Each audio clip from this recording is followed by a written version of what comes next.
नमस्कार दोस्तों, कैसे हैं आप सब। मैं डॉक्टर सोनवीर सिंह राजकीय पॉलिटेक्निक जानसठ मुजफ्फरनगर से चैनल में आपका स्वागत करता हूं। दोस्तों, industrial management and entrepreneurship development program के अंतर्गत आज के सेशन में है will discuss about the factor affecting entrepreneurship development part 1। Factor affecting entrepreneurship development session को हम बेसिकली 2 पार्ट में डिस्कस करेंगे। आज हम पहला सेशन पार्ट 1 लेंगे। इससे पहले सेशन में हमने objective of entrepreneurial development program का डिस्कशन किया था, जिसमें हमने ये जाना था कि किसी देश की सरकार के द्वारा एंटरप्रेन्योरियल डेवलपमेंट के लिए जो प्रोग्राम्स चलाए जाते हैं, जो अवेयरनेस कैंप्स लगाए जाते हैं, अवेयरनेस के लिए जो भी प्रोग्राम बनाए जाते हैं, वो सारे प्रोग्राम्स का ऑब्जेक्टिव क्या होता है, उद्देश्य क्या है उनके पीछे, why we are running the such type of programs for entrepreneurial development. वो हमने बहुत डिटेल में जिसका अध्ययन हमने किया था। आज के सेशन में हम डिस्कस करेंगे कि एंटरप्रेन्योरशिप डेवलपमेंट, किसी उद्यमिता के विकास के लिए कौन कौन से फैक्टर प्रभावी होते हैं, कौन कौन से फैक्टर हैं जो किसी एंटरप्रेन्योरशिप डेवलपमेंट को प्रभावित करते हैं। आज हम उनका अध्ययन करेंगे। So as we know that entrepreneurship is influenced by 4 distinct factors. तो जनरली अगर हम एंटरप्रेन्योरशिप की बात करें तो 4 फैक्टर हैं जो एंटरप्रेन्योरशिप को जनरली प्रभावित करते हैं, जिसमें पहला है इकोनॉमिक डेवलपमेंट।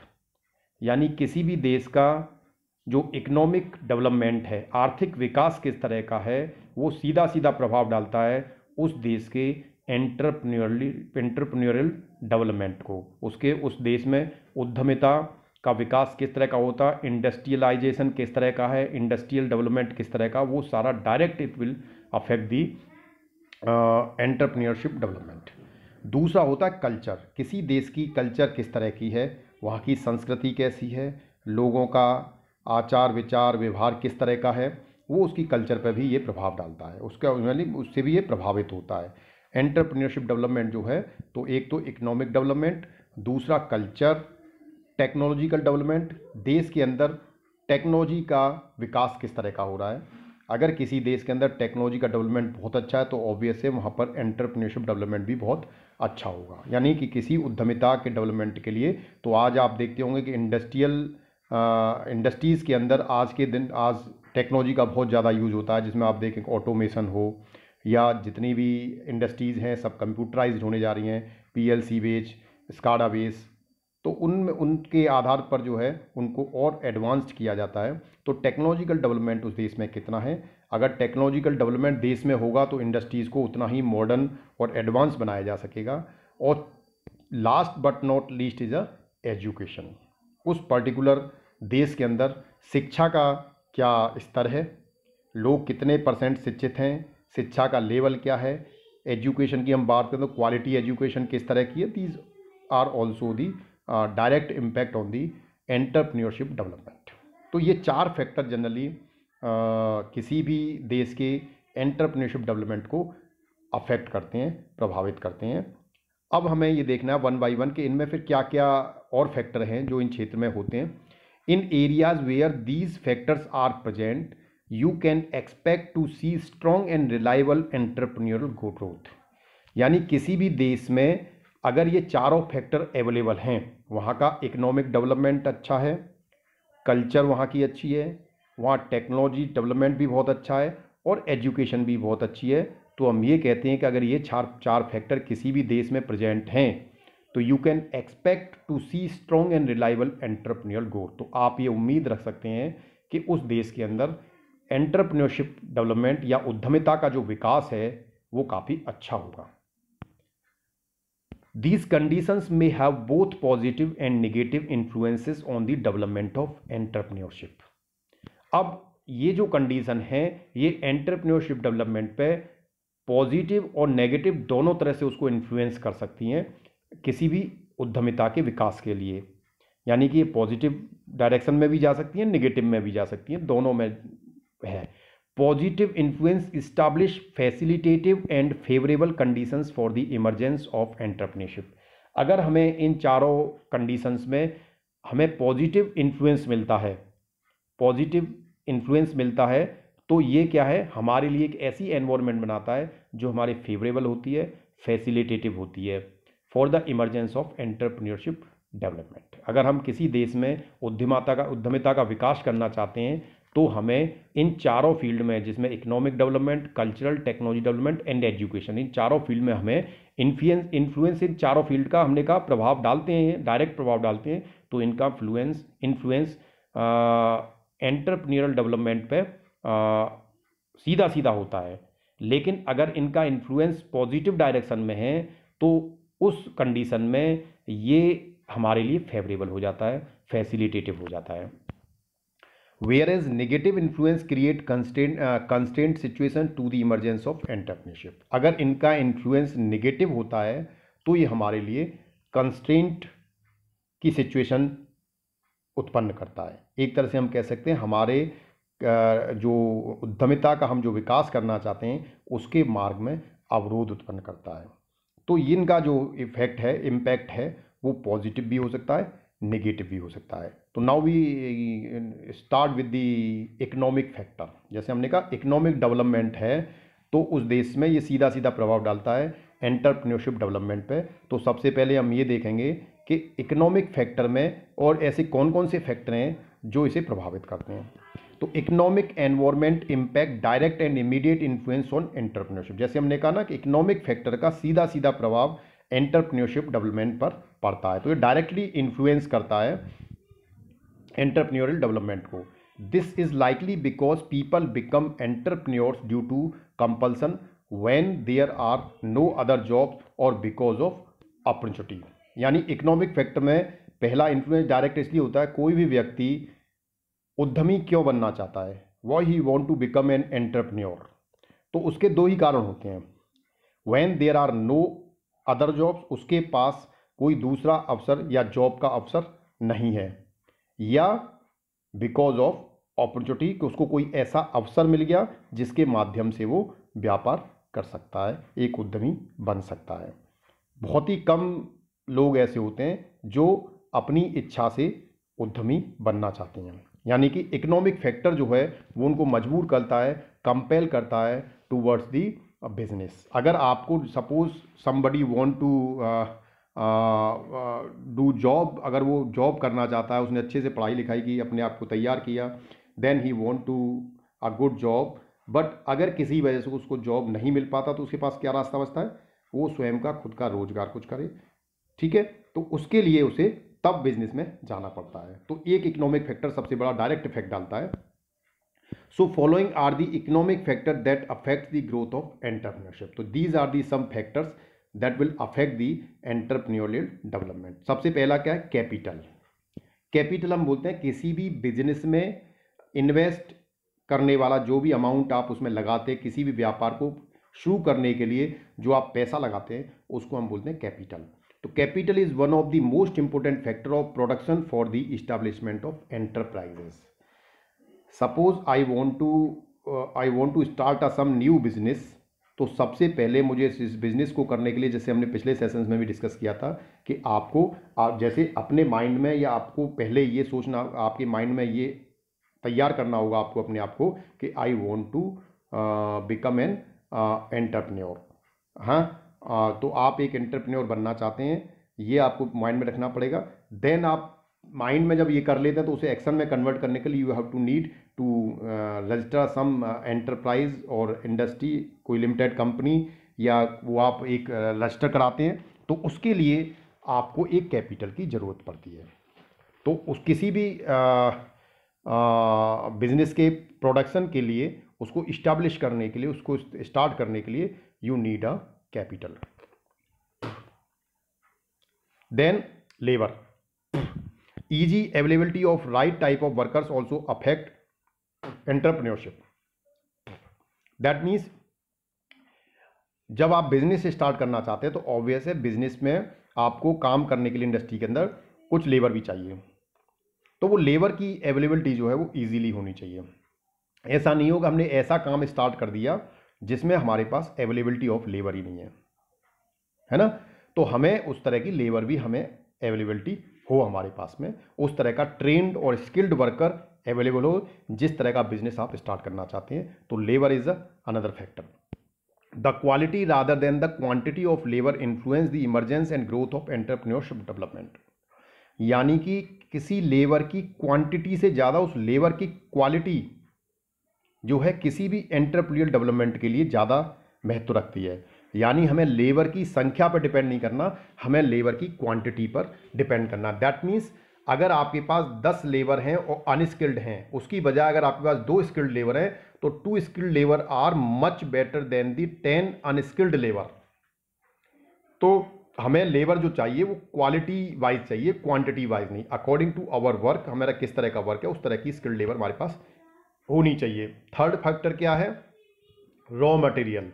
जब आपने कोई बिजनेस स्टार्ट करना है, बिजनेस स्टार्ट करने के लिए आपके पास कैपिटल की आपने व्यवस्था कर ली, देन सेकंड नंबर पे आपने लेबर भी अवेलेबिलिटी हो गई आपके पास, थर्ड जो आता है दैट इज रॉ मटेरियल।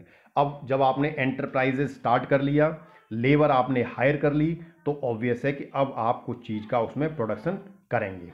अब प्रोडक्शन जब हम करते हैं तो ऑब्वियस है किसी भी चीज़ का इस विश्व के अंदर कहीं पर भी कुछ भी प्रोडक्शन हो रहा है तो उसके लिए हमें इनपुट में रॉ मटेरियल जरूर चाहिए होता है। ऐसा कोई भी इंडस्ट्री, ऐसा कोई भी बिजनेस नहीं है जिसमें बिना रॉ मटेरियल के आप कोई भी चीज़ प्रोडक्ट प्रोड्यूस कर पाएँ।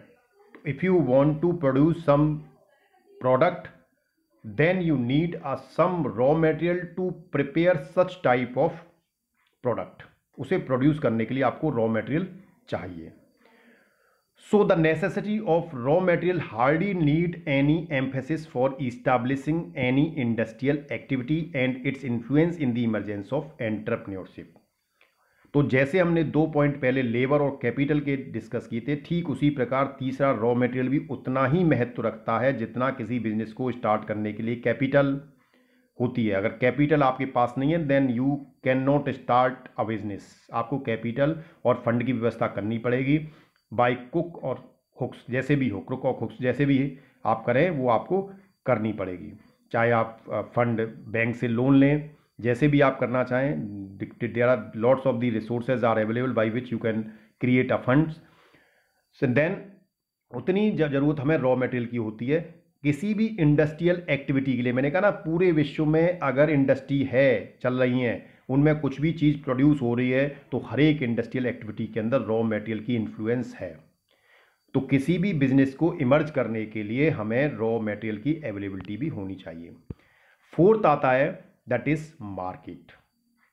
Market is another very important factor that will directly affect the entrepreneurial development.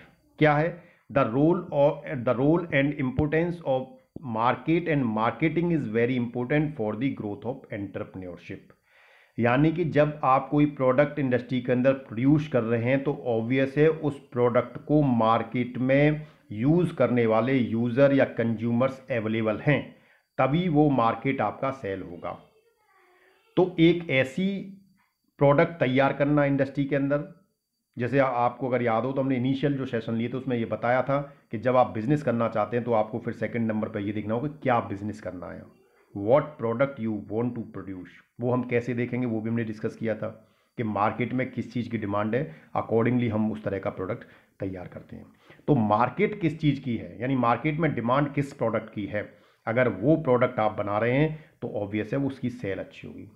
Suppose आपको ये भी पता लग गया कि मुझे क्या प्रोडक्ट बनाना है, आपने वो प्रोडक्ट बनाना स्टार्ट कर दिया, मार्केट आपने पता कर ली और आपने वो प्रोडक्ट प्रोड्यूस कर लिया, लेकिन उसके बाद मार्केट में उस प्रोडक्ट को बेचना, ये पिछले सेशन में हमने डिस्कस किया था। सेलिंग कैपेसिटी एक एंटरप्रेन्योर के अंदर होनी चाहिए, किसी चीज़ को बेचने की कला, वो मार्केटिंग कहलाती है। आप अपने प्रोडक्ट की मार्केटिंग किस हिसाब से करते हैं, मार्केट में उसका प्रचार प्रसार किस तरह से करते हैं उस पर डिपेंड करता है। तो मार्केटिंग और मार्केट इज वेरी इंपॉर्टेंट। तो this is the fourth point. Fifth is a infrastructure. Expansion of entrepreneurship presupposes properly developed communication and transportation facilities. अगर आप इंडस्ट्री के अंदर कुछ प्रोडक्शन कर रहे हैं, अगर उस इंडस्ट्री में आपको एक्सपेंशन की ज़रूरत पड़ती है ऑफ एंटरप्रेन्योरशिप, आपको अपने बिजनेस को एक्सपेंड करना पड़ता है, तो उसके लिए properly developed communication and transportation facilities आपके पास होनी चाहिए। सपोज आपने एक यूनिट लगाया और एक यूनिट आपने दिल्ली के अंदर या एनसीआर में कहीं, गुड़गांव, नोएडा या फरीदाबाद कहीं आपने एक यूनिट लगा दिया। Suppose you want to expand your business, आपको लगा मार्केट में मेरे इस प्रोडक्ट के साथ, जो प्रोडक्ट आप प्रोड्यूस कर रहे हैं उसके साथ साथ कोई एक प्रोडक्ट और है जिसकी डिमांड बहुत ज़्यादा है और आपकी मार्केट बहुत अच्छी है, आपको लगता है अगर ये प्रोडक्ट भी आप प्रोड्यूस करना चाहेंगे तो वो प्रोड्यूस हो जाएगा। बट वो प्रोडक्ट प्रोड्यूस करने के लिए आपके पास जो इंफ्रास्ट्रक्चर अवेलेबल है, उस इंफ्रास्ट्रक्चर में आप उसे नहीं बना सकते, तो ऑब्वियस है उसके लिए आपको किसी दूसरी जगह पर कोई दूसरी यूनिट डालनी पड़ेगी जिसमें आप वो चीज़ मैन्युफैक्चर करेंगे। तो जब आप कई सारी यूनिट डालते हैं तो आपको उसके लिए प्रॉपरली डेवलप्ड कम्युनिकेशन और ट्रांसपोर्टेशन फैसिलिटीज़ प्रॉपर चाहिए कि वहाँ पर कनेक्टिविटी अच्छी हो, जहाँ पर भी यूनिट डाल रहे हैं वहाँ ट्रांसपोर्ट फैसिलिटीज अच्छी हो, जिससे कि आपका रॉ मटेरियल, लेबर का आवागमन, क्योंकि एक यूनिट से दूसरी यूनिट में भी आप ट्रांसफ़र करते हैं, तो वो सारी चीज़ें पॉसिबल हों। तो इंफ्रास्ट्रक्चर बहुत इंपॉर्टेंट है एक्सपेंशन के लिए, बिजनेस के लिए। Apart from the above factors, institutions like trade business association, business schools, libraries etc. also make a valuable contribution towards promoting and sustaining entrepreneurship in the economy। तो economic factor में जो हमने 5 factor देखे हैं, जिसमें हमने capital, labour, raw material, market and infrastructure, ये पांचों फैक्टर ऐसे जो इकोनॉमिक फैक्टर हैं जिसमें पैसे से ही आपको वो चीज़ें ग्रोथ मिल सकती है, वो हैं। उसके अलावा अपार्ट फ्रॉम दीज 5 थिंग्स, हमें कुछ और भी चीज़ें जो इकोनॉमिकली एंटरप्रेन्योरियल ग्रोथ को अफेक्ट करती हैं। वो क्या क्या है? इंस्टीट्यूशंस, जो इंस्टीट्यूशंस हैं, जो संस्था हैं जिसमें शिक्षण प्रशिक्षण का काम होता है, वो कुछ बिजनेस एसोसिएशंस हैं, बिजनेस स्कूल्स हैं, लाइब्रेरीज हैं, इन सब से भी हमें एंटरप्रेन्योरशिप डेवलपमेंट में हेल्प मिलती है। तो these are also some factor. Then second जो आता है that is a social factor. हमने बताया ना, दूसरा जो है कल्चर, किसी देश की कल्चर कैसी है, जहाँ पर आप इंडस्ट्री लगा रहे हैं वहाँ पर के लोग कैसे हैं, उनका आचार व्यवहार किस तरह का है, वो सारी चीज़ें सोशल फैक्टर के अंदर आती है। तो सोशल फैक्टर में हम देखेंगे क्या है, social factor can go a long way in encouraging entrepreneurship, the social setting in which the people grow, shape there basic belief, values and norms. यानी सोशल फैक्टर जो है वो किसी भी एंटरप्रेन्योरशिप के लिए काफ़ी एनकरेजिंग होता है, क्योंकि जब बिजनेस आप करते हैं तो आप वहाँ पर एक अपनी टीम के साथ काम करते हैं। आपकी बिजनेस में लेबर के रूप में, एम्प्लॉयज़ के रूप में, ऑफिसर्स के रूप में बहुत सारा स्टाफ होता है, और वो स्टाफ वही होता है जहाँ पर आपकी इंडस्ट्री आपने इस्टाब्लिश की है, वहीं आसपास का लेबर होता है, वही वर्किंग मैन होते हैं, यानी उसी देश के होते हैं ज़्यादातर, अधिकतर। तो उनका सोशल बैकग्राउंड कैसा है, उनकी सोशल सेटिंग कैसी है, उस पर डिपेंड करता है। सोशल सेटिंग की अगर हम बात करें तो हम उसे कहते हैं कि किस सोसाइटी में कोई व्यक्ति जो आपके यहाँ काम कर रहा है वो किस तरह की सोसाइटी में ग्रो हुआ है, पला बढ़ा है, कितना एक अच्छे माहौल में पलना बढ़ना, तो वो एक अच्छा इंसान बन के निकलता है। तो किसी देश के अंदर उसकी सोशल बैकग्राउंड जो है या सोशल फैक्टर इतना स्ट्रॉन्ग है कि वहाँ पर जो पीपल ग्रो हो रहे हैं वो बहुत अच्छे एनवायरनमेंट में हो रहे हैं, तो पीपल ग्रो, उनकी शेप, उनको कैसे, जैसे हम घर में देखते हैं कि बच्चों को हम शुरू से उनको सही और गलत आदतें जो होती हैं उनको बताते हैं, बेटे ये गलत है, ये सही है, तो ये that means we are trying to give a some shape to the that child. उसको हम शेप देना चाह रहे हैं, एक उसे ये पहचान कराना चाह रहे हैं क्या गलत है क्या सही है, तो शेप देना चाह रहे हैं। देन देयर बिलीफ्स, और उनकी किस तरह के बिलीफ्स हैं, किस तरह की उनकी सोच है, उनकी वैल्यूज़ कैसी हैं, उनके नॉर्म्स कैसे हैं, वो सारा सोशल फैक्टर्स के अंदर आता है। तो सबसे पहले सोशल फैक्टर में हम देखें कास्ट फैक्टर, यानी जब हम कहीं पर लगाते हैं तो हमें कास्ट फैक्टर देखना होता है। There are certain cultural practices and values in every society which influence the action of individuals. तो हम देखें सोसाइटी के अंदर सर्टेन कल्चरल प्रैक्टिसेस होती हैं, यानी उसकी संस्कृति के हिसाब से कुछ ऐसे ट्रेडिशन, कुछ ऐसे कार्य होते हैं, कुछ ऐसी इवेंट्स होती हैं जो every which and values in every society which influence the action of individuals। तो वो चीज़ें उसके व्यक्तित्व में आपको दिखाई देती हैं।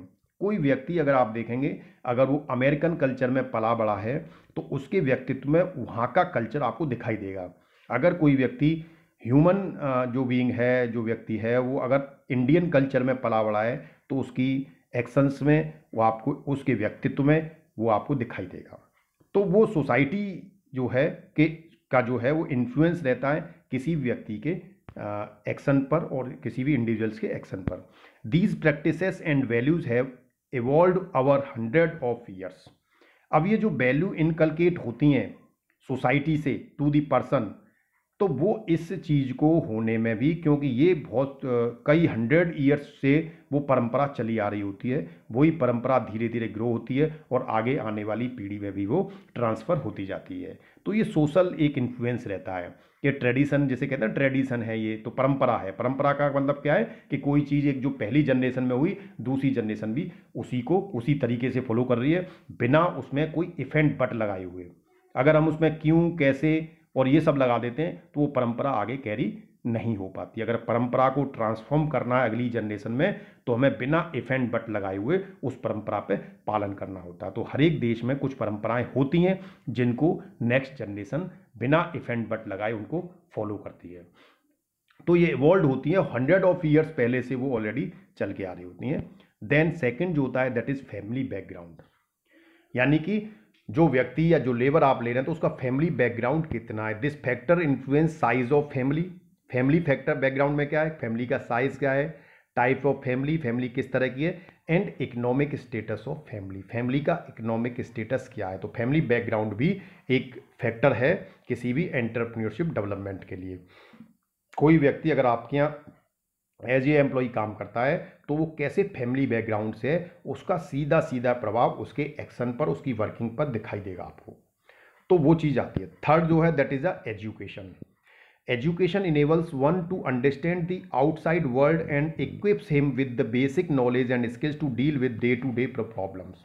तो एजुकेशन जो किसी भी व्यक्ति को शिक्षित करना, उससे ये होता है कि उस व्यक्ति को शिक्षित करते हैं तो he is able to understand the what is happening outside the world and equips him with the basic knowledge and skills to deal with day to day problems। यानी जब हम कोई काम करते हैं तो दिन प्रतिदिन हमें नए नए चैलेंजेस आते हैं, तो नए नए चैलेंजेस से हम कैसे डील करते हैं, कैसे हम अपने नॉलेज और स्किल्स का यूज़ करते हुए उस चैलेंज से डील करते हैं, वो सारी चीज़ें आपकी एजुकेशन पर आधारित होती हैं। अगर आपकी शिक्षा प्रणाली अच्छी है, शिक्षित आप अच्छे हैं और आपने अच्छे शिक्षा को ग्रहण किया है तो आप दिन प्रतिदिन आने वाले चैलेंजेस को भी उतने ही अच्छे तरीके से डील कर पाते हैं। Then in any society the system of education has a significant role to play in inculcating entrepreneurial values. तो किसी भी सोसाइटी के अंदर, किसी समाज के अंदर जो शिक्षा है वो शिक्षा का बहुत बड़ा रोल होता है किसी भी एंटरप्रेन्योरल वैल्यूज़ को डेवलप करने के लिए, इनकलकेट करने के लिए। अगर हमें उन वैल्यूज़ को डेवलप करना है तो हमें शिक्षा को बढ़ाना पड़ेगा। Then 4 is a attitude of the society. Society का एटीट्यूड किस तरह का है। A related aspect to these is the attitude of the society towards entrepreneurship development. यानी कि हमें उस एंटरप्रेन्योरशिप डेवलपमेंट, जो हम उद्यमिता का विकास करना चाह रहे हैं, उसके प्रति सोसाइटी का क्या नज़रिया है, क्या एटीट्यूड है, क्या उनकी सोच है, ये भी एक रोल प्ले करती है उसमें। Certain societies encourage innovation and novelties and thus approve entrepreneurs action and rewards like profits. कुछ सोसाइटी ऐसी होती हैं जो इनोवेशन और नोवेल्टीज़ को पसंद करती हैं और वो एंटरप्रेन्योरल जो एक्शंस होते हैं, जो उद्यमिता का विकास होता है, उसको वो पसंद भी करते हैं, लाइक करते हैं, to take the some profit from that. Suppose for example, अगर आपके आसपास में क्षेत्र में कोई इंडस्ट्री लग रही है तो अगर आपकी सोच पॉजिटिव है और आपको वो इनोवेशन और नोवेल्टीज़ पसंद है तो आप उस इंडस्ट्रीज़ को सपोर्ट करोगे। लेकिन अगर वो चीज़ आपको अच्छी नहीं लग रही है, आप उससे बेनिफिट नहीं लेना चाहते, तो आप उसको सपोर्ट नहीं करोगे। तो ये कुछ सोसाइटी ऐसी होती है जो इनोवेशन और उसको पसंद करती हैं, तो they support such type of activities. Certain other do not tolerate changes and in such a circumstances entrepreneurship can not take root and grow. और कुछ सोसाइटी ऐसी होती हैं जो चेंजेस को पसंद नहीं करती, वो परिवर्तन नहीं चाहती। तो ऐसी सोसाइटी अगर हैं तो वहाँ पर एंटरप्रेन्योर डेवलपमेंट और जो ग्रोथ है वो नहीं हो पाएगी। कभी कभी आप किसी किसी फैमिली में देखते होंगे, कुछ गार्जियंस ऐसे होते हैं, they don't want to change their self, they don't want to change their self. वो अपने आप को चेंज नहीं करना चाहते, उन्हें चेंज पसंद नहीं है, वो वही पुरानी बातें करेंगे, हमारे समय में ऐसा होता था, हम ऐसे करते थे। बट समय के हिसाब से, समय परिस्थिति और काल के हिसाब से हमें फ्लेक्सिबल होना पड़ता है और हमें बदलना भी पड़ता है। तो चेंज हमें स्वीकार करना होता है, क्योंकि समय जब परिवर्तित होता है तो उसके साथ साथ समय के साथ साथ परिवर्तन हर चीज़ में आता है, तो हमें उस परिवर्तन को स्वीकार करना होता है। तो वो कुछ सोसाइटी ऐसी होती है जो चेंज को पसंद नहीं करती, तो वो एंटरप्रेन्योर ग्रोथ में रुकावट का काम करती है, कंस्ट्रेंट पैदा करती हैं। Cultural values, entrepreneur growth requires proper motives like profit making, acquisition of prestige and attainment of social status. तो कल्चरल वैल्यू जो हैं उसमें जो एंटरप्रेन्योर ग्रोथ है, जनरली उसकी वजह से जो मोटिवेशन है, प्रॉफिट मेकिंग है और प्रेस्टीज है, स्टेटस है, ये सारी चीज़ों की ग्रोथ होती है। तो कल्चरल वैल्यू, कल्चरल स्टेटस भी आपका बढ़ता है। Ambitious and talented man would take risk and innovate if these motives are strong. तो अगर आपके पास कुछ नया करने का जो मोटिव है आपका वो स्ट्रॉन्ग है, अगर आप एम्बिशियस हैं, टैलेंटेड हैं, तो आप रिस्क अगर लेते हैं तो कुछ इनोवेट कर सकते हैं। और अगर आप इनोवेट करते हैं तो वो जब ही कर सकते हैं जब आप में रिस्क टेकिंग कैपेसिटी अगर होगी। The strength of these motives depends upon the culture of the society. तो जो मोटिव्स आपके पास हैं, यानी किसी बिजनेस को करने के लिए जो आपके पास मोटिव है, जो कारण है, वो आपको सोसाइटी से और कल्चर से ही मिलता है। If the culture is economically और monetarily oriented, entrepreneurship would be congratulated and praised. यानी कि अगर कल्चर जो है वो इकोनॉमिकली और मॉनिटरली ओरिएंटेड, यानी जो आपके आसपास की जो वातावरण है, कल्चर है, वो अगर बिजनेस माइंडेड है और वो बिजनेस में और प्रॉफिट में विश्वास करती है, तो एंटरप्रेन्योरशिप का विकास उस जगह पर अच्छा होगा। Wealth accumulated as a way of life would be appreciated. तो उन्हें वो चीज़ें पसंद आएंगी। In the less development countries peoples are not economically motivated, monetary incentive have relative less attraction. और कुछ सोसाइटी आपको ऐसी मिलेंगी जहाँ पर उन्हें मॉनिटरी लाभ की बहुत ज़्यादा इच्छाएं नहीं होती, तो उनसे क्योंकि उन्हें ज़्यादा पसंदीदा मॉनिटरी लाभ हो, उन्हें कोई फर्क नहीं पड़ता, उन्हें कोई प्रॉफिट हो या ना हो, whatever they have they are happy with this. तो ऐसी उसमें जो सोसाइटीज़ हैं वहाँ पर जो डेवलपमेंट है, एंटरप्रेन्योर ग्रोथ, वो थोड़ा कम होता है। Thanks for watching the video. दोस्तों, अगर आपने अभी तक चैनल को सब्सक्राइब नहीं किया तो कृपया चैनल को सब्सक्राइब कर लीजिए और नीचे बने बेल आइकन्स को क्लिक कर लीजिए, जिससे आपको लेटेस्ट अपडेट्स प्राप्त होते रहें।